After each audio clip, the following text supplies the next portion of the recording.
Hello everyone, Sheek here with another Transformers review, and today I will be reviewing the Beast Wars Transformers Optimus Primal done by Kenner. In this case, it's a partnership between Kenner and Hasbro, if I remember right.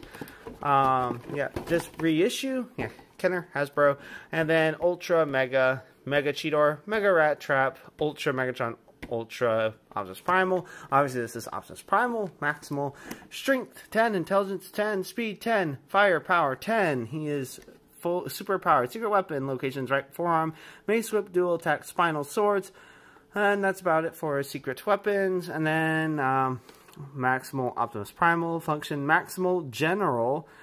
Optimus Primal has biogenetically re-engineered his body structure into a gargantuan robotic gorilla. Cybernetically fused musculature has enhanced strength to super-powered levels. And that's about it for the packaging. Oh, well, let's see. With biogenetic engineering, the Transformers have created a perfect cybernetic fusion between ferocious animals and mechanical technology. The result, heroic Maximals versus evil Predacons. Okay, so that's it. There's most of the text is other languages, so it's not a whole lot there. I mean, more than what they put on figures these days. Here we have him out of the packaging, and as you can see, he is just a big gorilla with a mace. Although they did do a thing for this for Kingdom, it was Paleotrex, I think. Never ended up getting him, where he had like this head like this, so you could make a mace for Kingdom Optimus Primal. But I didn't really see the point, especially once I got him, because, you know, we have a mace here now. And then he comes with two swords, definitely not painted to look like they are in the show.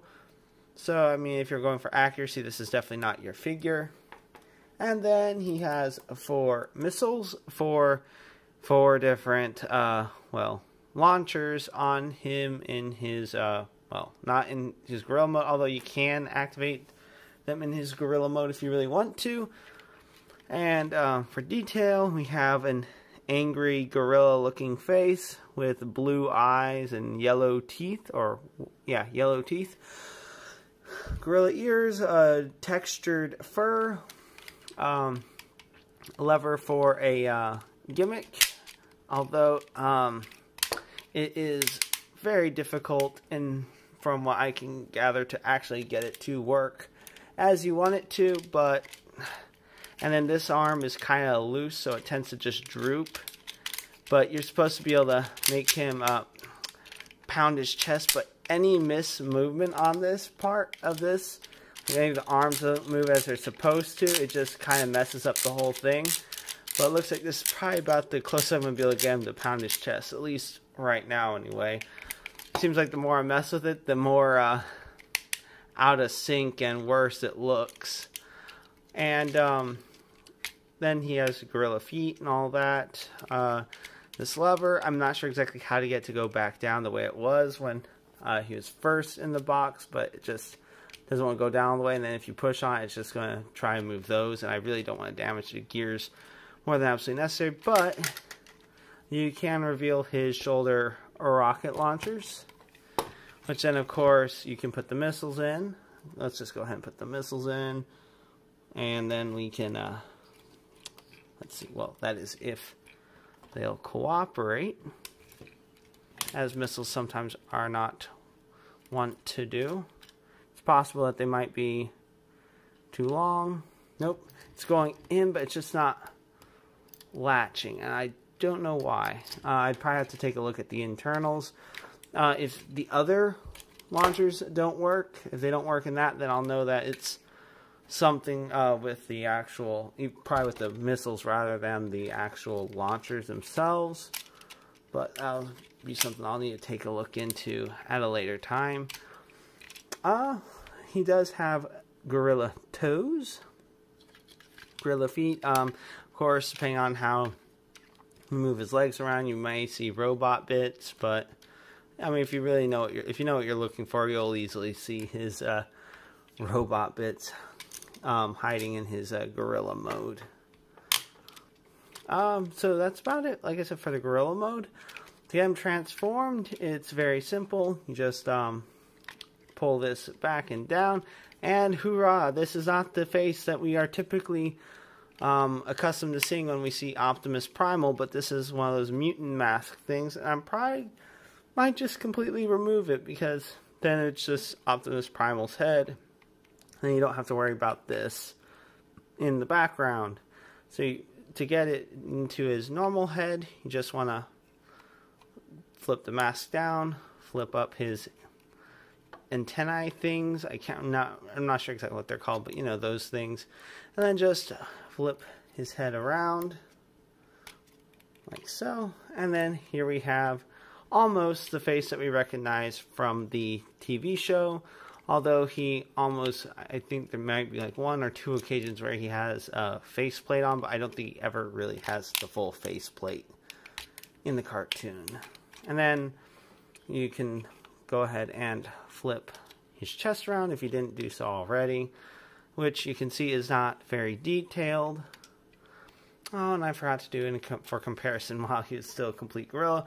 But, I mean, you saw what he looked like, big gorilla. And then Kingdom, Optimus Primal looks more like a real gorilla. Both of these are not super toon accurate, but they're both gorillas, except he pulls it off a little bit better. He's definitely smaller, but at least you can pose him and stuff without worrying about damaging any mechanical internals. So that's about it for comparison between those two.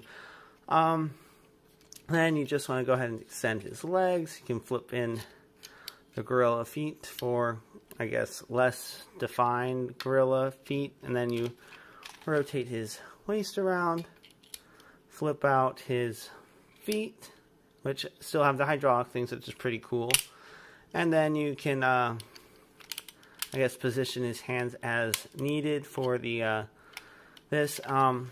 Now to get it to where it'll do the other, for the arm spinning, you just want to readjust the these little levers. And sometimes they don't seem to want to work, but as you can see now, instead of doing the chest pounding, his forearms just spin. And that's about it for getting him into robot mode. For articulation, his head is on a ball joint. It can look up that far, down about that far. It has a little bit of side-to-side motion. And, yeah, like I said, it does full 360. His arms do the full 360 on a swivel joint.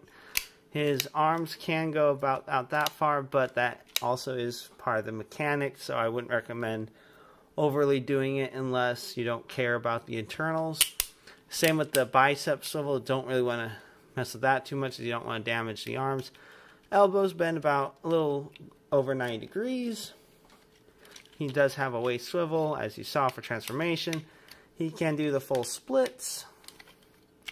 He can go forward that far, back that far until his gorilla hiney gets in the way. A little over 90 degree bend at the knees. And that's just, you can get maybe a little extra posability out of the foot if you need him to have his foot back or something. But of course, you're not going to get any bend at the ankle for the other foot to point it further down. So that's about it for his articulation. His accessories, you can make him hold his mace in his hand. Either hand, doesn't really matter which. And also, I found out that by getting him to spin his arms, that just causes the mace to get tangled up in his other arm, and it's not very fun.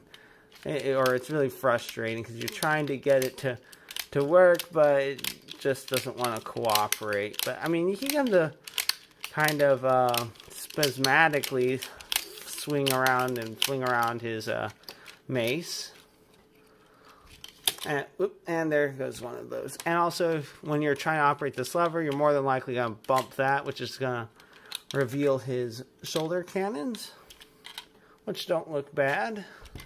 Except for the, of course, the gorilla plastic covers for him. And then his swords, obviously you can either hold one in each hand, or both of them in one hand, as it shows in the instructions, with one on top, one on the bottom. But I feel like it looks better with him holding one on each hand. And then for the other two bullets, you just pull open, and you just pretty much press up on this, and then it just causes his forearm and hand to flip back, and this gun to flip out, which looks pretty cool. It's two red blasters. It's sort of like his forearm cannons, like they did have it in the show, but his hand didn't flip in and those flip out. They just raised out of his forearms. And let's see if the bullets will actually work on this as they're supposed to. But I think they might have, what's it called? It's possible that these are engineered specifically for, yeah, since none of these are fitting in, I think it's possible they deliberately made it the wrong size or made some adjustments so that the bullets can't fire or go in. I might be completely wrong on that, but it's possible that they just don't want to risk anyone getting hurt, like on some of the G1 reissues where they remove the springs from the gun so that the, well, bullets or what looks like the front of the gun doesn't shoot out. It just, you can press the button to remove it or put it in, but you can't get it to fire. So it's probably one of those situations here, as annoying as that is, because I guess I'm not sure exactly when. Maybe it was after the 2007 movie came out that they started to remove the springs. Because I remember that's around the time that I remember last seeing them in widespread use. And for comparison, here we have Kingdom Optimus Primal in his robot mode. Although he has quite a smaller stature from his original counterpart, he definitely has a lot more detail, especially on the face. He has the face we all know and love from the show. And then there's his shoulder cannons, which take up much less space, and they don't have these. They just flip into the inside where you can't really see them. And then he does have the wrist-mounted cannons. They're not exactly on his wrist, but forearm cannons like in the show, which is really nice. And then his swords are also painted silver and more closer to the correct color from the show. And of course, you don't have to worry. The most important thing that I like is that you don't have to worry about fighting with the internal mechanics of this figure. Anyway, so this is about it for Transformers Beast Wars Reissue Optimus Primal. If you like this review and you'd like to see more, please click that like and subscribe button to see more. And until next time, have a good one, everyone.